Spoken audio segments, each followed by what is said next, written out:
Hi, this is Phil York from RackRider Boats, and today we're going to talk about motor selection for the RackRider series of boats. So basically the first thing we need to learn is about the shaft length of engines and the transom depth. So the transom depth is measured from the top of your plate that the motor sits on down to the bottom of the V of your hull. And in the case of engines, the shaft length is measured from the underside of the plate that sits on the top of your boat down to the bottom of your anti-cavitation plate. Those two dimensions have to line up.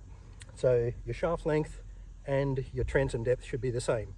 So what we need for the RackRider boats is a short shaft engine.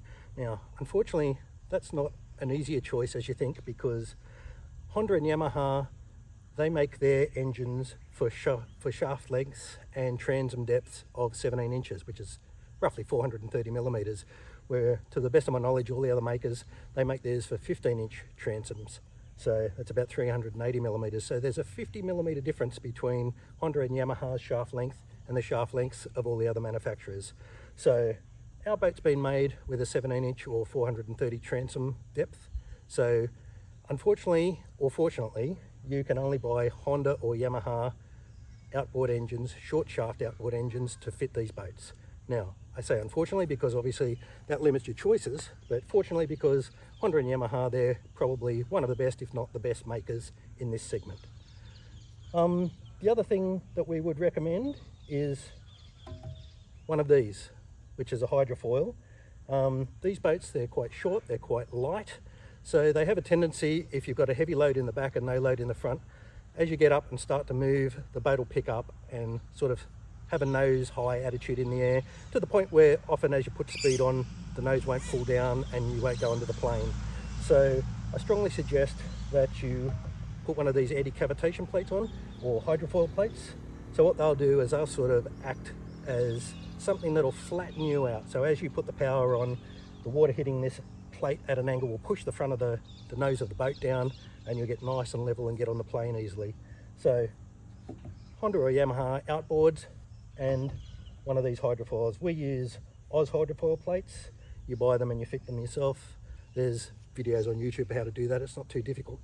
So motor sizes, we've got a maximum size of 6 horsepower. So you can use 2.5 horsepower for these. Honda's 2.5 horsepower motor is only 12.5 kilos, while it's an air-cooled engine. The Yamaha is liquid-cooled and it's about 17.5 kilos. The advantage of these is they're very light. You know, anybody can carry them, especially the Honda at 12.5 kilos. The problem is they won't get this boat onto the plane, even fairly lightly loaded. But if you're happy to go subplaning speeds, this boat will handle quite nicely in subplaning conditions. You obviously won't go as fast, but you know, the boat will move on quite nicely if you're prepared to have that limitation. The other problem with those motors is they have an internal fuel tank, and you can't clip an external fuel tank into those. So, you know, they've got about a, 800 mil to a litre fuel tank in them, I think. And when you use that, you've got to stop, fill up your fuel tank and then keep going. The other thing you can do is get, and this is what we recommend, the 4 to 6 horsepower range. So these engines, they're about 25 to 27 kilos, and the 4, 5 and 6 horsepower, they're all the same engine. They all have the same weight. They're just in a different state of tune. We strongly recommend that you pick the 6 horsepower, because the 6 horsepower, if you're going to load the boat a bit heavier, the boat will still get up and plane.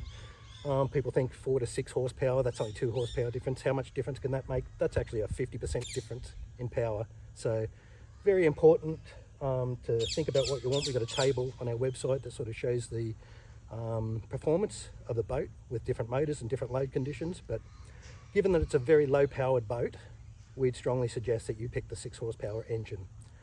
I think that's about all you need to know. So I just wanted you to have that information so that when you make a purchase and you're thinking about motors, if you've already got a motor, just, so you can see if that's a compatible motor with this boat, or if you're buying the boat, that you make sure you buy the correct boat, the correct motor that goes with the boat.